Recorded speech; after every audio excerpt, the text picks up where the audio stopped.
Anda kembali lagi menyaksikan Economic Outlook 2022 yang bertemakan percepatan pemulihan ekonomi Indonesia bersama saya, Anna Wijaya. Dan kami lanjutkan kembali diskusi hari ini dan kita akan langsung ke Wilson. Kalau kita melihat yang sudah disampaikan oleh narasumber-narasumber di segmen sebelumnya, lalu terkait dengan literasi keuangan, apa saja mungkin yang bisa dilakukan oleh peluang? Baik.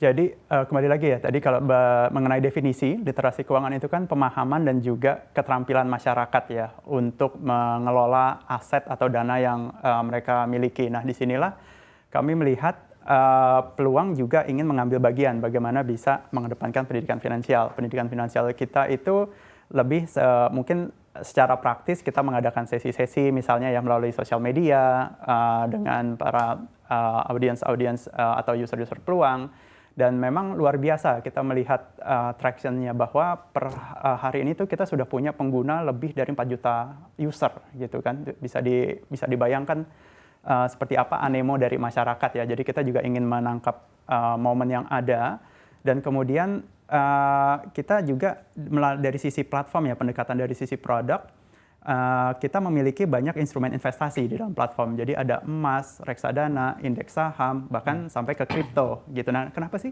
Kenapa Pulang punya banyak produk? Kenapa nggak single produk? Karena kita juga ingin mengedepankan prinsip investasi tadi. Nah, ini juga salah satu yang penting literasi keuangan karena salah satu PR bersama ya, pada saat kita bilang investasi itu tidak sama dengan cara cepat menjadi kaya gitu ya. Nah, investasi itu adalah ya namanya berinvestasi untuk suatu tujuan finansial tersebut. Mungkin bagi kita beda-beda ya.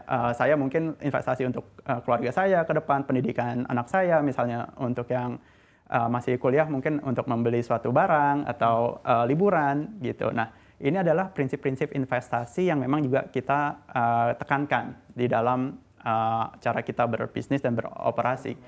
Kembali lagi, dari sisi literasi keuangan, dengan ada berbagai instrumen yang kita tawarkan ke masyarakat, ini juga dapat memicu keingintahuan mereka.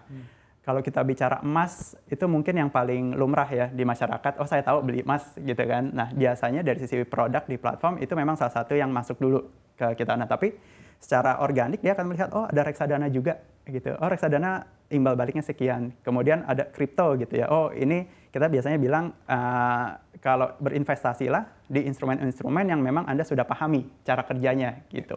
Jangan terbawa atau istilah yang sekarang FOMO ya, fear of missing out. Jadi kebawa teman gitu kan. Teman saya ini, teman saya itu. Jadi kayak ikut-ikut. Nah, ini yang juga kita selalu tekankan kepada pengguna kita yang pada akhirnya dengan adanya multi aset di dalam platform kita juga ingin mengajarkan salah satu yang paling penting adalah jangan berinvestasi atau don't put your eggs in one basket gitu ya. Kita harus ada namanya mitigasi resiko. Jadi kita harus menempatkan investasi-investasi di beberapa produk. Walaupun mungkin nanti imbal hasilnya moderat, tapi resikonya lebih kecil gitu. Nah, hal-hal ini yang mungkin gampang disampaikan ya, diucapkan, tapi sebenarnya sulit dilakukan. Nah, ini kita inginnya melalui platform seperti Peluang, tidak hanya masyarakat di perkotaan, tapi juga bisa menyentuh ke pedesaan gitu ya, untuk belajar mengenai hal-hal seperti ini. Belajarlah dengan memulai. Dan ini yang juga saya sangat banggakan bahwa ya kita di Peluang juga ingin mengambil isu-isu kepemudaan. Jadi kita juga mengambil inisiatif dalam program-program Y20 dengan Michael, bagaimana kita bisa mendorong isu-isu kepemudaan yang pada intinya nanti mendorong literasi digital, literasi keuangan, dan pada akhirnya ya tadi mempercepat pertumbuhan ekonomi ke depannya. Baik, lebih dari 4 juta user yang sudah menggunakan Peluang saat ini ya. Terutama kalau kita mengingat ada regulasi yang wacananya sudah mulai tersiar nih terkait dengan perubahan satu lot menjadi satu saham dan potensi penambahan investor retailnya akan sebanyak apa begitu di Peluang, dan apakah Peluang juga sudah siap untuk menanggapi hal itu? Ya, ini juga menarik karena beritanya masih fresh ya, masih baru. Tapi ini saya melihat pergerakan di waktu lampau pada saat satu lot itu 500 lembar, kan diubah menjadi 100. Itu juga kita bisa melihat data historikalnya ya, bagaimana capital market itu juga terpompa ya. Apalagi sekarang IHSG udah hampir nembus 7.000 kalau nggak salah tadi saya terakhir lihat di ticker. Nah, menurut saya sih ini momen yang baik ya, maksudnya pemerintah juga responsif untuk melihat bagaimana memanfaatkan atau menggunakan momentum yang ada dari sisi investment retail. Nah, tapi sebenarnya apa sih tujuan utamanya? Nah, kita melihat kalau satu lot itu 100 seperti yang sekarang, misalnya harganya 1 juta kasarnya. Dan kalau itu dijual satu lot 1 lembar, artinya kan dibagi 100. Nah, itu akan memperbesar partisipasi masyarakat untuk ikut karena lebih terjangkau bagi masyarakat untuk bisa berpartisipasi di pasar modal. Dan ini juga baik bagi investor dan juga baik bagi pelaku atau perusahaan yang berada di capital market karena dia akan dana yang dapat diperoleh itu akan lebih liquid. Dan kembali lagi tadi tujuannya perusahaan ini akan bisa menggunakan dana tersebut yang dihimpun untuk membuka lapangan pekerjaan gitu ya, untuk mengembangkan bisnisnya, untuk ekspansi dan lain sebagainya. Jadi kami melihat ini peluang yang baik dan kami sangat mendukung peluang tersebut. Baik, artinya peluang sudah sangat siap ya untuk menerima penambahan investor yang masif begitu. Siap. Baik, selanjutnya saya akan ke Wafa. Mungkin Wafa boleh jelaskan lagi sedikit tentang token ekonomi sebagai konsekuensi logis juga berkembangnya Web3 ini. Iya, ini langsung lanjut dari yang tadi ya. Jadi kalau kita melihat token ekonomi atau tokenomics atau industri Web3 ini, yang kita harus sadari adalah kalau ada supply ada demand gitu ya. Sekarang barang dan jasa di dunia Web3 ini sangat-sangat vibrant dan sangat-sangat diverse tipenya. Mulai dari demand untuk jasa desain NFT, mulai dari demand untuk jasa mendesain bangunan-bangunan atau tanah-tanah yang ada di metaverse misalnya, atau sekedar misalnya demand untuk pembuatan game play to earn yang bisa running on blockchain atau Web3, ini merupakan demand. Nah, ekonomi itu cuma bisa berjalan kalau demand di-meet oleh supply gitu. Nah, supply-nya ini yang sekarang kalau menurut saya di Indonesia kita belum mumpuni. Artinya ada demand yang sangat tinggi, antusiasme masyarakat yang sangat tinggi, tapi supply untuk high quality Web3 projects atau high quality blockchain projects itu sayangnya belum banyak. Sehingga ketika demand tidak meet supply, akan mulai banyak kesempatan di sini untuk bad actors bermain gitu ya. Karena akan kemudian demand ini akan ditemui oleh supply-supply yang mungkin less than ideal quality-nya. Atau ya ada outright yang sering kita lihat sekarang, scam, fraud, bahkan yang sudah menjurus pada penipuan misalnya, atau bahkan sampai ke investasi bodong dan lain-lain gitu ya. Jadi ini yang perlu kita sadari bersama bahwa agar tokenomics atau ekonomi Web3 ini bisa menjadi sehat, demand antusiasme masyarakat yang luar biasa besar ini, yang tidak terbendung ini, dan kita sudah lihat jelas fenomenanya ini irreversible, dunia tidak akan lagi kembali ke Web 2 setelah menyentuh Web 3 gitu ya. Ini harus ditemui dengan supply yang bagus juga. Baru di situ nanti akan terjadi tokenomics yang sehat gitu. Nah, supply-nya pada kenyataannya sekarang belum banyak. Mulai dari yang paling simple, blockchain engineers di Indonesia belum banyak. Kalau blockchain engineers di Indonesia belum banyak, blockchain projects di Indonesia juga akan sulit untuk berkembang. Atau mereka harus rely on external services, di outsource keluar gitu ya. Nah, kalau kita sudah ngomong outsource keluar, itu kan nanti benefitnya akan ada di luar. Karena berarti Web3 tersebut, nilai aset token tadi ketika dia di-convert menjadi fiat, ketika di-spend ke real economy, di-spendnya bukan di Indonesia gitu kan. Tapi kalau kita bisa memiliki blockchain projects dari Indonesia, Web3 projects dari Indonesia, token-token berkualitas tinggi, yang memang memberikan real economic value di Web2 ekonominya, yang ditopang oleh Web3, itu dampaknya akan luar biasa. Tapi kenyataannya sekarang masih cukup banyak homework, masih banyak PR yang perlu dilakukan. Itu satu. Kemudian yang kedua adalah dari segi, kita tadi sempat bahas juga mengenai code of conduct gitu. Karena kan sekarang masih sangat abu-abu semuanya. Ya, kita bekerja sama dengan sangat baik dengan Bapepti dan lain-lain tentunya ya. Tapi masih cukup abu-abu, artinya masih cukup open field gitu ya. Dan di sini berarti diperlukan kesadaran industri sendiri. Diperlukan kesadaran pemain industri untuk conduct their activities in an appropriate manner gitu. Perlu ada conduct yang baik dari para pemain yang ada di industri Web3, entah itu yang meng-issue token, entah itu platform exchange gitu ya, entah itu pedagang kripto, entah itu brokerage, entah itu misalnya startup, semua harus memiliki rasa urgensi untuk memiliki code of conduct yang baik. Karena apa? Karena akses ke Web3 ini luar biasa mudah. Ini adalah pintu yang sangat terbuka lebar untuk masyarakat Indonesia untuk mengakses Web3. Tapi pintu yang lebar ketika tidak kita siapkan hal yang baik di belakang pintu tersebut, maka yang terjadi adalah banjir orang masuk, tapi kemudian banyak yang terpental keluar, mungkin trauma, mungkin menjadi negatif perspektif terhadap Web3 karena terkena yang low quality blockchain project tadi, entah itu scam, fraud, atau kita biasanya nyebutnya rug pull gitu ya. Rug pull itu kayak kita berdiri di atas kesetnya ditarik jatuh gitu ke sana. Nah itu adalah project-project yang memang biasanya tidak ada niatan untuk memang menjalankan project yang tapi lebih untuk mendapatkan keuntungan semata, dan itu memang bahaya gitu. Jadi di sini sekali lagi agar terjadi tercipta tokenomic environment yang sehat, demand yang luar biasa dari masyarakat harus ditemui oleh supply yang berkualitas tinggi, dan supply yang berkualitas tinggi dari dalam negeri ini harus berdampingan pihak startup, swasta, masyarakat bergandengan dengan pemerintah bagaimana bisa menciptakan ekosistem yang juga nanti sehat dan bisa merealize the true potential of Web3 di Indonesia. Baik, Wafa menilai perlu atau tidak sih ada lembaga khusus juga yang mungkin bisa membuat code of conduct itu? Kalau saat ini menurut saya sudah ada lembaga yang sudah sangat berperan sangat aktif dan baik dan konstruktif, seperti Bapepti, kemudian kan juga Bapepti berkoordinasi ya dengan OJK dan lain-lain, dan tentunya dengan pemerintah, Kementerian Perdagangan dan lain-lain. Sekarang juga sudah ada asosiasi pedagang kripto yang terdiri dari beberapa pemain exchange di sana. Menurut saya sekarang tahapnya adalah bagaimana industri bisa membuktikan diri nih. Kalau kita bisa conduct our activities dengan baik, kita bisa self regulate gitu ya, kita bisa self manage, kita bisa menciptakan ekosistem yang sehat. Jadi kalau untuk lembaga sendiri, saya sendiri pribadi open untuk dialog ya dengan pihak-pihak, tapi yang kalau saya rasa sekarang karena semangatnya Web3 itu sendiri adalah desentralisasi, kita perlu stay true to the spirit gitu ya. Karena sebelumnya saya juga di industri peer-to-peer. Di peer-to-peer itu ada AFPI, di mana kami self-regulate dan berkoordinasi dengan pemerintah. Saya rasa bisa juga seperti itu. Jadi Web3 ini bisa ada self-regulating body yang nanti berkoordinasi dengan pemerintah. Tapi again, tidak ada benar salahnya di dunia ini karena ini baru gitu loh. Bahkan tidak ada banyak landasan hukum yang tidak ada yang bisa bilang ini benar, ini salah. Jadi ini semua baru dan kita harus sama-sama meng-embrace. Yang penting jangan sampai kita memiliki perspektif negatif. Karena kalau kita memiliki perspektif negatif, antipati dari awal, bisa-bisa Indonesia ketinggalan lagi seperti yang terjadi di Web 2 gitu.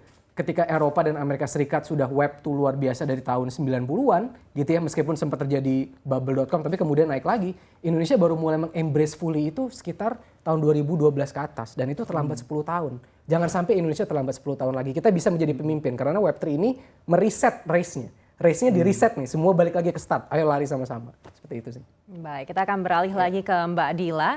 Mbak Dila, tadi kita sudah bahas banyak terkait dengan literasi keuangan. Lalu bagaimana dengan inklusi keuangan? Apa ini juga harus menjadi isu yang diangkat juga?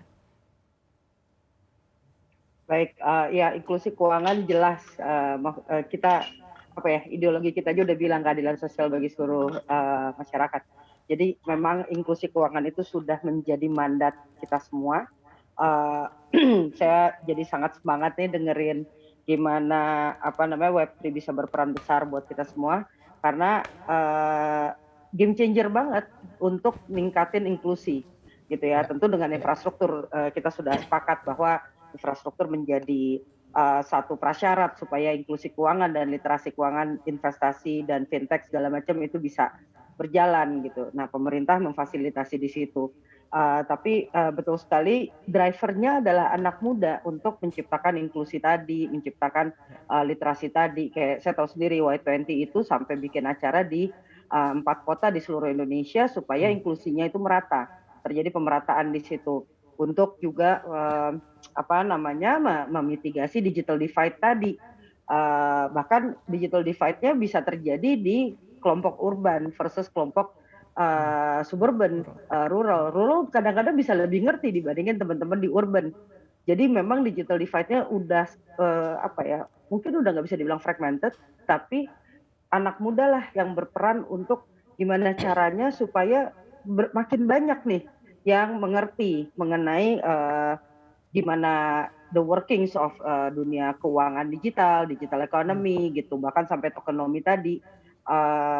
Dan benar, playing field-nya sudah di reset.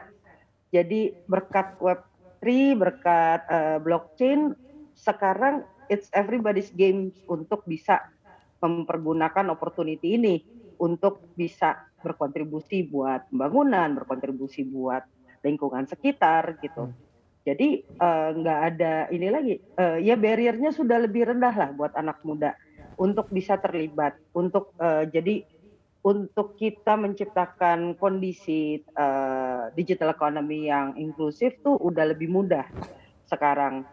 Saya berharap banyak memang sama teman-teman kayak Wafa, Wilson, Michael gini ya, yang bisa mengajak generasinya semua untuk benar-benar terlibat di dalam digital economy yang akan menjadi mungkin salah satu pilar menuju Indonesia Maju 2045.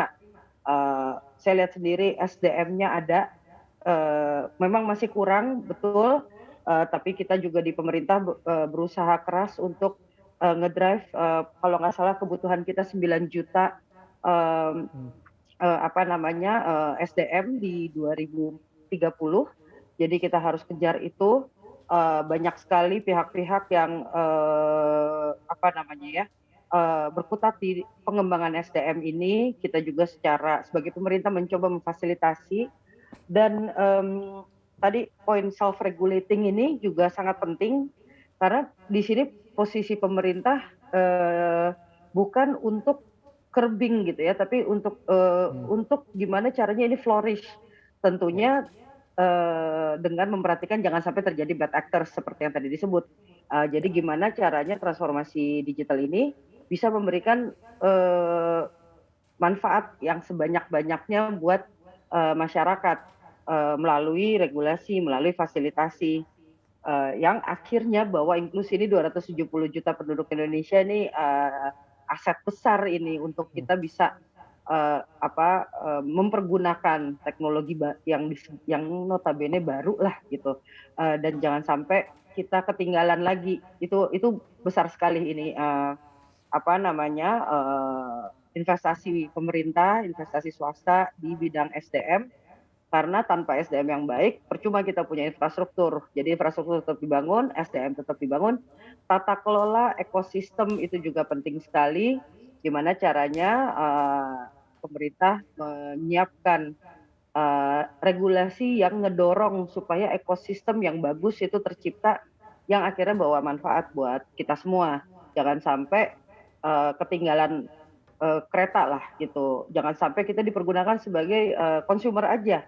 Kita harus bisa jadi produsen di sini. Dan saya yakin ini banyak sekali kok potensinya.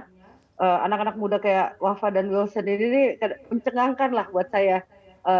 Bisa punya pola pikir seperti itu, dan gimana caranya kita menuju 2045 ya kita akan drive teknologi digital economy ini menjadi sesuatu yang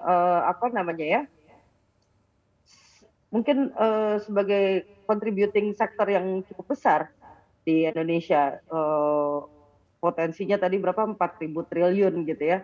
APBN kita aja cuma berapa, 1.600 gitu kan. Jadi kebayang dong GDP kita bisa naik, kita jadi bisa sampai jadi negara ekonomi ketujuh gitu ya. Saya yakin banyak sekali, tapi betul kebutuhannya adalah kolaborasi, gotong royong. Pemerintah nggak bisa sendiri, teman-teman di asosiasi, di swasta, di para pelaku juga nggak bisa sendiri. Harus ada dialog. Semuanya harus saling ngobrol berbasis data, sehingga kita bisa bikin kebijakan yang inklusif dan berkelanjutan buat semua. Kurang lebih gitu, Anneke. Baik Mbak Dila, kita akan beralih lagi ke Michael. Michael, tadi kita sudah dengar Wafa sampaikan jangan sampai kita terlambat 10 tahun begitu, dan tadi juga kita sudah dengar dari Mbak Dila, pemerintah ini sudah berusaha sangat keras juga mungkin untuk bisa menggenjot SDM kita di bidang teknologi ini. Lalu kalau Michael melihat seperti apa regulasi ini seharusnya dibentuk lebih cepat juga dari kemajuan teknologi yang ada? Ya, Mbak Anneke, saya pertama-tama mau menyampaikan bahwa saya sangat setuju apa yang disampaikan oleh Mbak Dila dan Mas Wafa tadi, bahwa sebenarnya ada potensi dan peluang yang sangat besar pada saat ini. Karena kita meriset kembali di mana di era Web 3.0 ini, level playing field lagi nih sekarang, di mana tergantung kesiapan dari pemuda kita dan juga infrastruktur kita dan ekosistem kita untuk bisa berkompetisi di dalam dunia digital, bahkan sudah masuk ke financial digital juga gitu, digital fintech.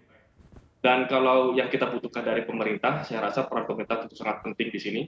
Walaupun kalau kita baca survei yang kami lakukan itu menunjukkan bahwa sumber informasi paling terpercaya untuk anak muda terkait dengan mengelola keuangan pribadi itu orang tua, 40%. Tapi yang kedua, kalau orang tua wajar ya, pasti kan mereka akan mungkin minta masukan dari orang tua. Tapi yang kedua paling signifikan adalah dari digital financial services. Jadi dari layanan digital itu sendiri, itu ada 26% yang menyatakan sumber informasi paling terpercayanya mereka.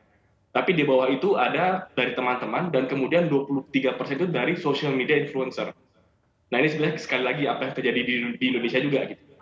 Jadi tantangan kita, saya akan bicara soal apa yang bisa pemerintah lakukan, tapi sebelum bicara pemerintah lakukan, dari masyarakat sendiri pun kita harus lebih jeli. Karena yang terjadi sekarang bukan edukasi finansial, tapi banyak juga misinformasi finansial. Nah ini jadi ada kontradiksi ya. Maksudnya jadi ada kita di satu sisi perlu edukasi finansial dan edukasi digital, tapi ada juga upaya-upaya untuk kepentingan pribadi atau mungkin memang kurang informasi saja yang terjadi adalah misinformasi dan ini yang harus kita lawan karena ini bisa mengakibatkan banyak kerugian terhadap masyarakat termasuk pemuda yang mencari informasi. Nah itu dari sisi masyarakat. Nah kalau dari sisi pemerintah, saya melihat ada 4 hal yang perlu dikejar oleh pemerintah.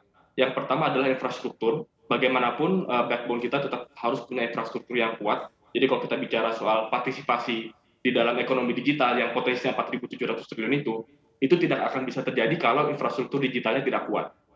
Dan kita membutuhkan berarti jaminan listrik, akses internet, broadband, bandwidth, masuk ke era 5G, dan itu hal-hal yang sangat penting yang perlu diperhatikan oleh pemerintah dan harus bisa merata. Jadi itu yang pertama, fokus yang saya rasa penting untuk pemerintah Indonesia lakukan. Yang kedua adalah soal regulasi. Jadi bukan hanya yang hard infrastructure, tapi soft infrastructure-nya juga penting. Regulasinya bagaimana? Karena ada banyak risiko-risiko juga. Maksudnya kita seperti tadi Wafa juga sampaikan, ada risiko-risiko yang bisa muncul gitu. Di sini hitam putihnya masih belum terlalu jelas gitu. Tapi kita bukannya kita mau terlalu kaku, tapi jangan sampai tidak ada regulasi dan tidak ada jaminan sama sekali. Jadi peran pemerintah dalam memberikan jaminan, kepastian, regulasi, dan penindakan itu juga sangat penting. Itu hal kedua yang pemerintah Indonesia bisa lakukan. Yang ketiga, kita juga tidak mau melupakan daerah-daerah. Ini kenapa seperti kami di U20, kami mengadakan acara kegiatan dengan pemuda itu di seluruh Indonesia, bukannya di Jakarta, Bandung. Bahkan untuk topik digital transformation, itu kita bikin diskusinya di Lombok, di Mataram. Bukan di Jakarta, bukan di Bandung, bukan di Surabaya. Kenapa? Karena bagi kami, financial literacy itu, kesadaran finansial dan literasi finansial itu, inklusi finansial penting bukan hanya di daerah perkotaan, tapi harus bisa dirasakan oleh masyarakat di seluruh penjuru Indonesia. Dan kami sudah melakukan case study di Kenya di mana program pemerintah yang mendorong financial inclusion itu berhasil mengangkat jutaan penduduk Kenya keluar dari kemiskinan. Jadi kita melihat bahwa terobosan-terobosan yang dilakukan oleh digital financial services ini kalau bisa diterjemahkan ke penduduk Indonesia yang lebih luas lagi, sebenarnya bisa menjadi solusi bagi permasalahan kesejahteraan dan juga keadilan sosial. Jadi itu hal ketiga yang penting dilakukan. Dan yang keempat memang perlu ada kapasitas juga, capacity building. Kalau kita bicara soal entrepreneurship sekarang sudah banyak yang bergerak ke digital. Jangan sampai kemampuan-kemampuan soal data analytics, tadi bahkan disebut blockchain engineer itu suatu keahlian yang mungkin masih kurang gitu ya. Jumlahnya masih kurang di Indonesia. Dan ini sesuatu yang harus pemerintah juga tentu dengan swasta sebagai usernya gitu karena perlu ada perusahaan swasta yang kemudian menyerap dan dari institusi pendidikan juga perlu bisa bekerja sama untuk memastikan ada SDM yang mumpuni untuk membangun ekosistem dan juga user-user pengguna-pengguna yang juga memiliki kemampuan minimum untuk kemudian mereka bisa menggunakan digital financial instruments itu dengan baik. Nah jadi itu 4 hal yang saya rasa perlu dilakukan oleh pemerintah. Baik, infrastruktur, regulasi, penindakan daerah. Sekali lagi terima kasih Michael dan kita akan bahas lebih dalam lagi usai jeda. Kami harus break sejenak. Dialog akan kami lanjutkan sesaat lagi, tetaplah bersama kami.